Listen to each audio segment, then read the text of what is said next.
हज़रात गिरामी कदर, इस वक्त जो रिकॉर्ड में है 4200 मज़ाहिब, जिनमें मुख्तलिफ़ स्कूल ऑफ थाट, मुख्तलिफ़ नज़रिए के लोग, मुख्तलिफ़ फ़िक्र के लोग हैं। कुछ इल्हामी मज़ाहिब भी हैं, गैर इल्हामी भी हैं, खुद साख्ता भी हैं, शख्सी भी हैं, इज्तिमाई भी हैं, और कुछ ऐसे भी हैं जिनके मानने वाले 2-4 अफराद पर मुश्तमिल हैं।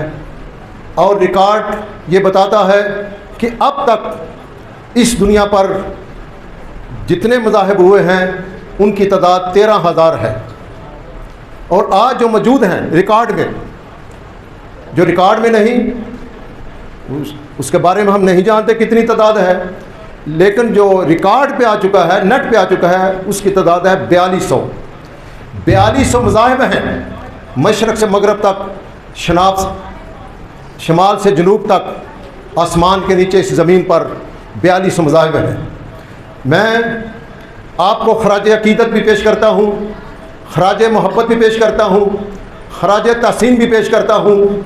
और ये ईसाई स्कॉलर्स ने, यहूदी बिशप और उनके पोपालों ने, हिंदू धर्म के बड़े बड़े गुरुओं ने, और सिखों के बड़े बड़े एंकरों ने, और मुल्हिदीन के बड़े बड़े नामी ग्रामी मनसूबा साजों ने इस बात का ये इतराफ़ किया है कि इन तमाम मज़ाहिब पर जिसको फ़ौक़ियत हासिल है वो आमना के लाल का मज़हब है।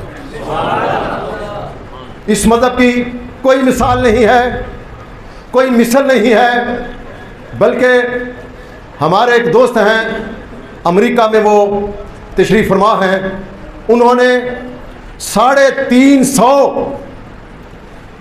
तौज़ीहात, तरजीहात, फ़ौक़ियतें और फजीलतें बयान की हैं जो इस मज़हब को, इस दीन को बाकी 4200 मज़ाहिब पर जो हावी है।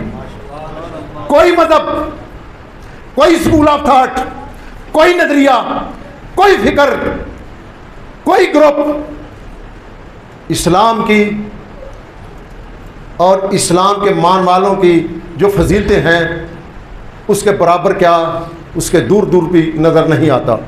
350 फ़ज़ाइल बयान किए हैं उन्होंने, और 350 फ़ज़ाइल वो हैं जो सिर्फ उन्होंने हजूर पर नूर सल्लल्लाहु अलैहि वसल्लम की ज़ात अक़दस के हवाले से बयान किए हैं।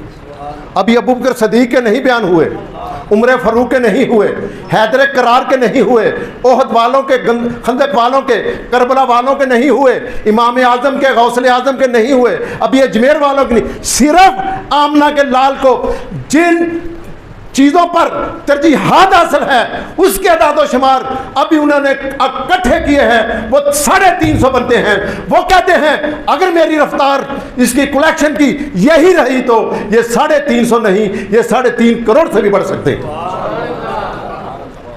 ये बहुत बड़ी उनकी बात है। इनमें से 2 तरजीहात की बात करूंगा आज मैं।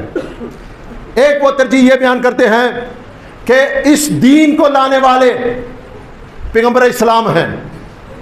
सबसे बड़ी इस दीन की तरजीह, इस दीन का दिशान होना, पुरकशिश होना, दिलकशिश होना, अज़ीमुश्शान होना, दिल फरेब होना, जाफिज़ा होना, जो सबसे बड़ी फजीलत रखता है वो ज़ात मुस्तफ़ा है। अब उन्होंने उसके हुजूर के मौजज़ात और हजूर के फ़ज़ाइल, मनाकिब, आपका हुस्न, आपका जमाल, मक्की ज़िंदगी, बचपन की ज़िंदगी, लड़कपन की ज़िंदगी, जवानी की ज़िंदगी, मक्की ज़िंदगी, मदीने की ज़िंदगी, खलवतों की ज़िंदगी, जलवतों की ज़िंदगी, ये सारी ज़िंदगियों पर अगर वो बात करें तो क़यामत आ जाएगी, हजूर की शान बयान नहीं हो सकती। और दूसरी जो बात है वो कहता है इस उम्मत को, इन अहले इस्लाम को एक फजीलत हासिल ये भी है कि इस उम्मत में जो औलिया कराम हैं, सालेहीन हैं, मुजाहिदीन हैं, सहाबा कराम हैं, ताबीईन हैं, मुफक्किरीन हैं, मुहक्किकीन हैं, मुजद्दिदीन हैं, ये किसी और उम्मत में नहीं है। आज देख लें, रिसर्च करें, तहकीक करें, बड़ी से बड़ी ऐनक लगाकर भी देखें, पूरी दुनिया में आप सबर करके देखें, नेट को देखें, ये फजीलत भी सिर्फ इस्लाम को हासिल है, किसी और उम्मत में आम तौर पे तो ये कहा जाता है ना, हजूर के बाद कोई नबी नहीं है। बात दुरुस्त है, हजूर के बाद क़यामत तक कोई नबी नहीं आएगा, ये भी बात दुरुस्त है। हमारा ईमान है, इसी पे हम जीते मरते हैं। हमारा बुनियादी अकीदा, असासी अकीदा, सबसे लाज़मी अकीदा जो हजूर की अज़मत उज़्मा है वो ख़त्म नबूवत है। हम इससे आगे चलते हैं, हम कहते हैं हजूर के बाद क़यामत तक कोई नबी नहीं आएगा। खुदा की कसम, सिद्दीक़ अकबर की मिसाल भी नहीं आएगा। कायनात 70 दफा जन्म लेकर आ जाए, अबू बकर दूसरा नहीं आएगा, फरूक आदम नहीं आएगा, उस्मान गनी नहीं आएगा, अली मुर्तज़ा नहीं आएगा, हसन हुसैन नहीं आएगा, दुल्हा ज़ुबैर नहीं, अबू ज़र गफ़ारी नहीं, और दूसरा कोई आएगा ही नहीं, क्योंकि सहाबी होने के लिए हजूर की हालत ईमान में ज़्यादा ज़रूरी है। जब हजूर ने नहीं आना तो सहाबा भी नहीं आएंगे, इस तरह ताबीन भी नहीं है। हम थोड़ा सा आगे चलते हैं। हमारे मोहतरम रज़वी साहब ने जिस तरह इशारा किया है, हज़रत दाता गंज बख्श अली हज़ीगरी,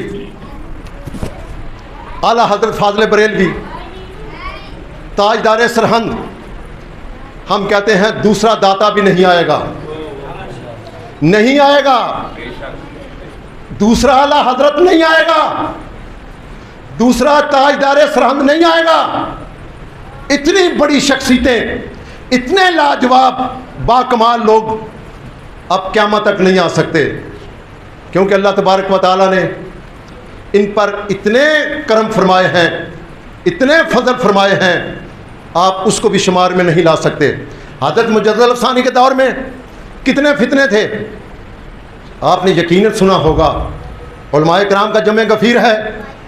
मैं कोई आपको सबक पढ़ाने नहीं आया, बल्कि अपना दर्द है, जो एक दर्द है, एक मकसद है, एक पैगाम है, एक मिशन है, एक जुस्तजू है, एक तमन्ना है, एक आरज़ू है, वो आप तक मुंतकिल करने आया हूँ।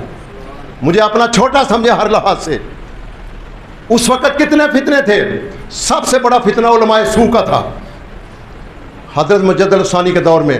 उसके बाद वो बेदीन किस्म के सूफियों का था, जिन्होंने अजीबो गरीब मसाइल अखज़ करके उनको करामतों का नाम दे दिया। और तीसरा फितना दीन अकबर का था, और चौथा फितना हिंदू धर्म का था। मुसलमानों के घरों में हिंदू धर्म औरतों की शक्ल में दाखिल हो रहा था। और उसके बाद जो बड़ा फितना था वो राफ़ियों का फितना था। राफ़ियों का फितना, ये भी मुगलिया ख़ानदान में, अहले इस्लाम में, और शायरों को घरों में, अदीबों के घरों में दाखिल हो गया। ये बहुत बड़ा फितना था। और एक और इन सब से बड़ा जो फितना था वो ये था कि अकबर ने दावा नबूवत भी किया था।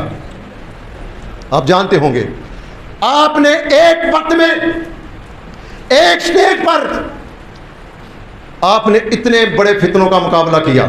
और यही वजह है रईसुल मुफस्सिरीन, इमामुल मुहद्दिसीन हज़रत शाह वलीउल्लाह फरमाते हैं, अगर ताजदार सरहंद ना होते आज आपको इस्लाम इतना चमकता हुआ नजर ना आता, इतना दमकता हुआ, जगमग करता हुआ आपका दीन नजर ना आता।